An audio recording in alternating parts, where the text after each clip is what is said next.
Мына дүниеде өмірінде кіммен кездессең де, ол тегін кездескен жоқ адам.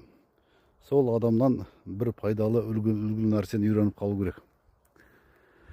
Мына жас кезінде бір 30 жылдай бұрын ба бір кісімен жолығып едім мен. Сапарлас болып, сол кісінің айтқан сөзі жиі есіме аламын. Сол кісі былай деп айтып еді. Қатты ұнады айтқан сөзі. Балам, сен кіммен сөйлессең де, оның нәпсісіне тиіспей сөйле. Оны өзінен жоғары санап сөйле. Сонда барлық жерде саған есік ашық болады. Барлық жерде сені сыйлайтын болады. Сен өйткені оны сыйлап тұрсың ғой. Біздің қазақ айтады, сыйлағанның құлы бол дейді.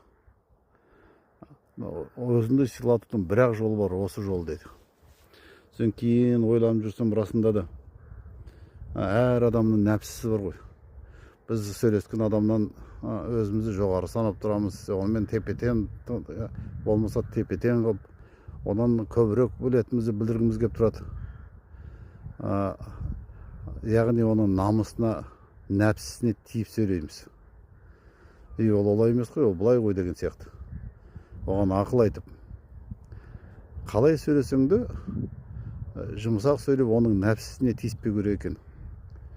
Нәпсісіне тиіссең, оның намысы оянады. Ол іште бетің айтпаса, іште қарсылық пайда болады оған. Сенің пікіріне қарсы.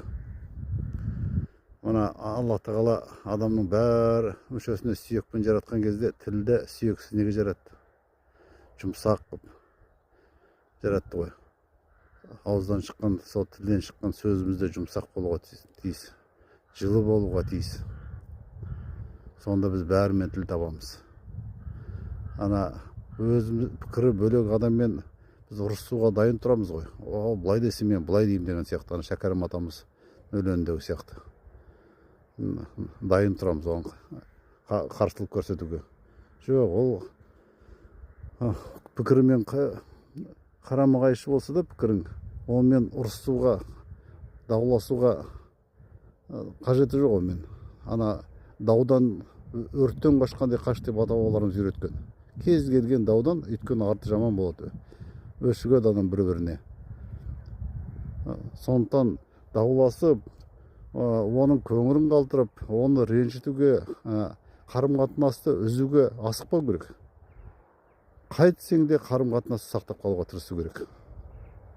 Сонда артынан қуанасың, ол адаммен қарым-қатынасты сақтап қалғанына. Ал бұрқ етіп, пышақ кескенде тарс етіп, төбеден өскенде дүңк өткізіп сөйлейтін болатын болсаң, өзінің көңілін қалтырсаң, ақыры жау болып қаласыңдар. Бірінші бұл дүниеде сыйластық екен ғой. Кім болса да сыйлау керек оны. Адам баласы Алланың құлы ол. Оның пікірін сыйлауымыз керек, көңілін қалтырмауымыз керек. Адамның көңіліне қарап сөйлеу ол иманнан деп тегін айтқан жоқ халқымыз. Көп нәрсе осы сөзден шығады. Сөз сөйлепсің, біреумен дос боласың, не сол сөзің арқылы біреумен жау боласың. Байқап сөйлеген дұрыс екен.